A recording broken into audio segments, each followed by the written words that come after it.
मैं sunrise college की online classes में MS एक्सेस के जो मेजर कंपोनेंट हैं आज उनके बारे में डिस्कस करेंगे।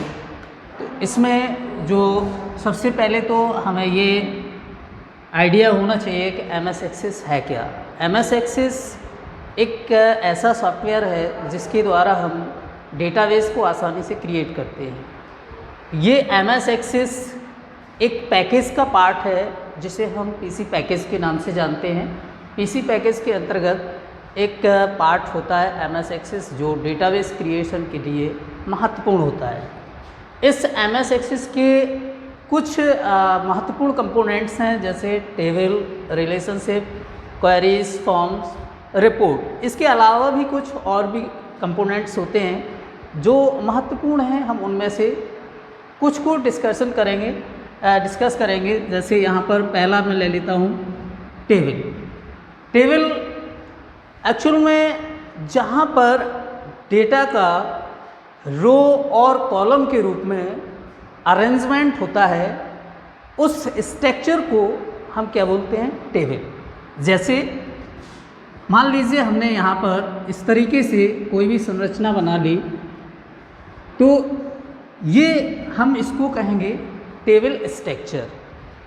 टेबल का जो ये वाला पार्ट्स होता है इसे हम बोलते हैं कॉलम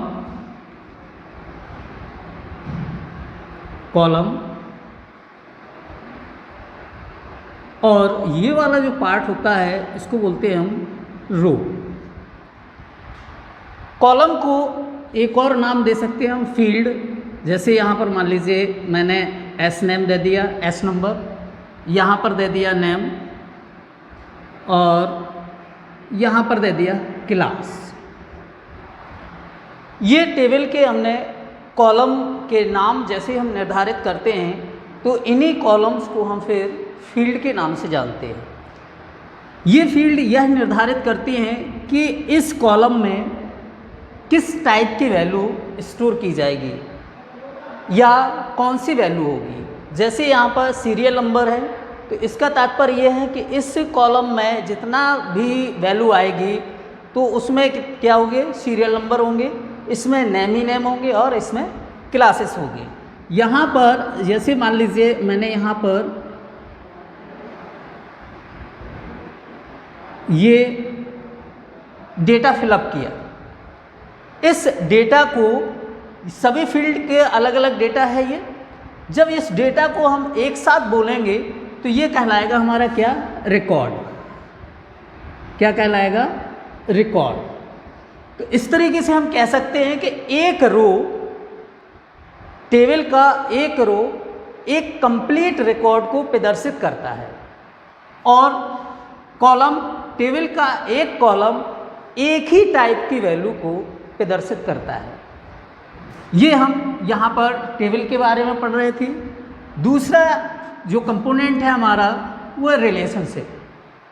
डेटाबेस में रिलेशनशिप कंपोनेंट्स बहुत ही महत्वपूर्ण हैं और बहुत ही यूजेबल है। रिलेशनशिप से तात्पर्य है डेटाबेस में क्रिएट की गई एक से ज़्यादा टेबल्स के बीच में बाउंड करना या उनके बीच में रिलेशनशिप जनरेट करना। किसी भी रिलेशनशिप के लिए या ये कहें कि एक से ज़्यादा टेबल्स के बीच रिलेशनशिप स्थापित करने के लिए कुछ कीज़ का यूज़ किया जाता है। तो इसमें जो महत्वपूर्ण कीज़ यूज होती हैं वो पहली होती है आपकी प्राइमरी की और दूसरी होती है फॉरेन की। फॉरेन की यदि हमें रिलेशनशिप करनी है या सीखनी है तो सबसे पहले हमें इन दोनों कीज़ के बारे में आइडिया होना चाहिए।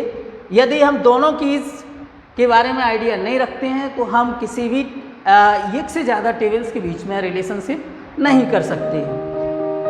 रिलेशनशिप क्रिएट करने के लिए हमें 2 टेबल्स की आवश्यकता होती है कम से कम।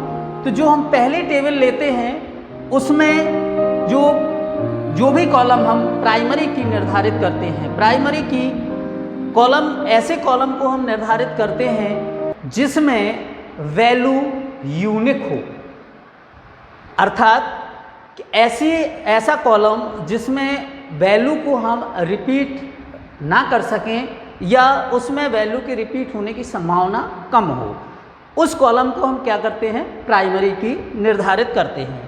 हालांकि हम प्राइमरी की किसी भी कॉलम को निर्धारित कर सकते हैं, लेकिन जब हम किसी कॉलम को प्राइमरी की निर्धारित कर देते हैं तो उस कॉलम में डुप्लीकेट वैल्यू को हम रिपीट या इनपुट नहीं कर सकते हैं। इसलिए हमें यह पहले से निर्धारित करना होता है कि हम इस टेबल के कौन से कॉलम को प्राइमरी की निर्धारित करें। तो मान लीजिए हमने इसके सीरियल नंबर को प्राइमरी की निर्धारित कर लिया।